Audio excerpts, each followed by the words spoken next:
Hello, Scrapbook and Cards Today magazine friends. It's Cathy Z here, art director for said magazine, and today I'm going to show you why using an anti-static powder tool is so important in card making. Our focus today is going to be on the Cottontail tool from Rabbit Hole Designs, so stick around so I can show you the magic of anti-static powder tools. That is coming up next. So here's a look at the Cottontail embossing powder tool from Rabbit Hole Designs. When you receive this product, it comes with a little bit of powder in a little vial.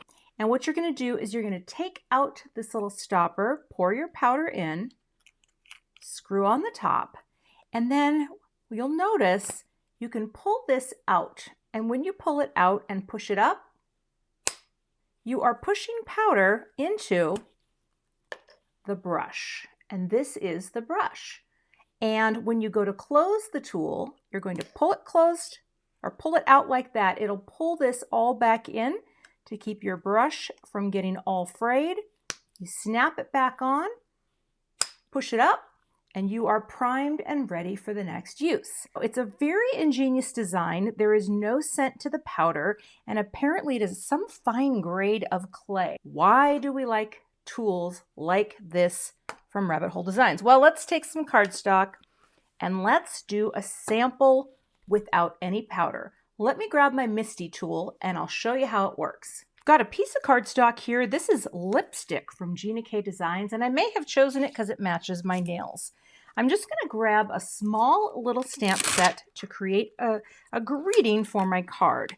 I'm going to pop the love right in the center, and I'm going to take Your Kind Heart as the sub greeting. You can mix and match with this cute little stamp set. And I'm going to get this as close as I can here. Bring the love down a little. Just kind of get it lined up right about there. Pick this up with my Misty door, okay? Now, of course, with the Misty, you want to make sure that your paper is always pushed into the corner in case you want to stamp it again. Today, I'll be using Versamark ink. I'm going to go ahead and ink up the stamp really well.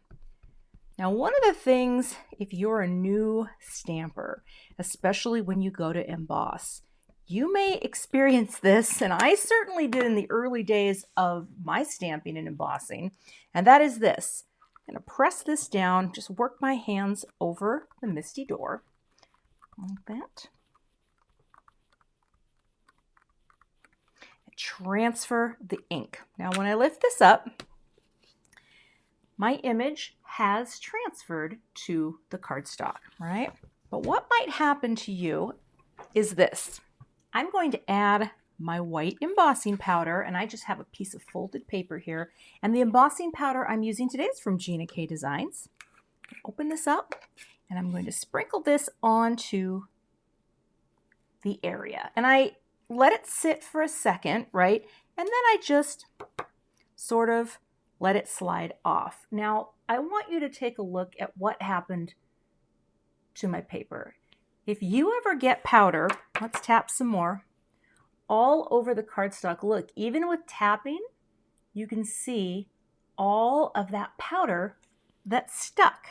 Now, the reason that's a problem is when we go to heat set the powder, this is going to show up all over the cardstock. So let me heat up my heat tool.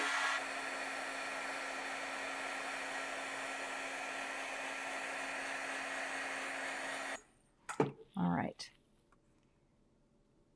Now what you'll see here is all of that extra powder that's stuck also gets embossed, and it just looks kind of messy.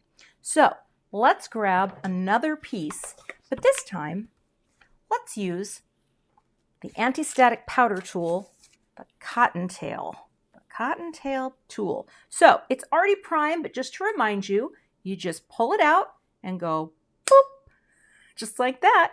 And when you take the lid off, you will see there's a little bit of powder in the bristles. See that right there? Okay. And now I'm going to put my magnet down. You're going to powder up the surface. And basically, you're just laying down this powder onto the paper, and what it's doing is it's going to remove any static or any oils that come off your hands. You may think you have the driest hands under the sun, but I am here to tell you, you don't. Now let's try this again with our Versamark. Inking it up and ring the door over and press. Transfer the ink.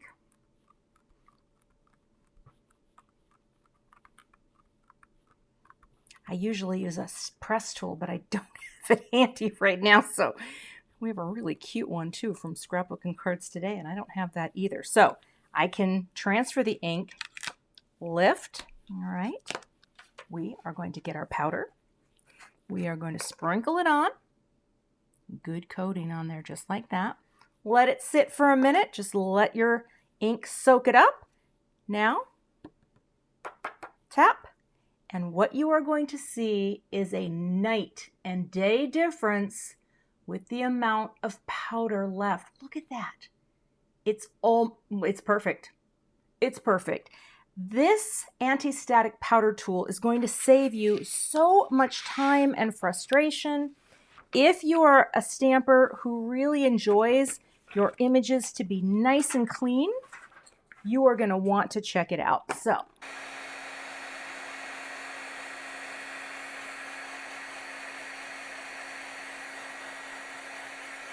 and now you have a piece that has no extra powder.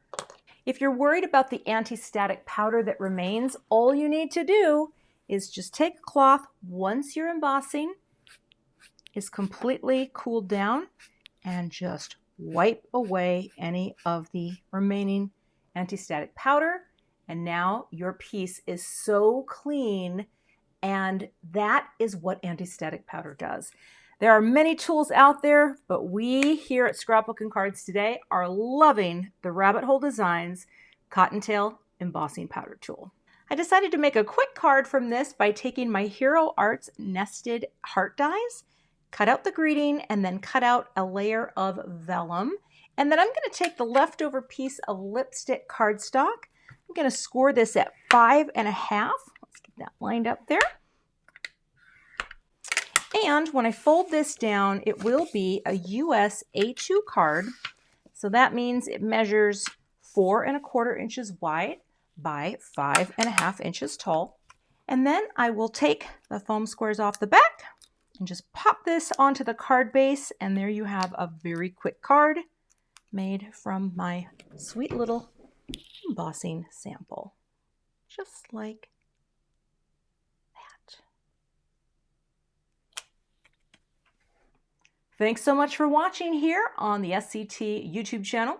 We would love to have you subscribe, and we'll see you back here with more crafty goodness soon.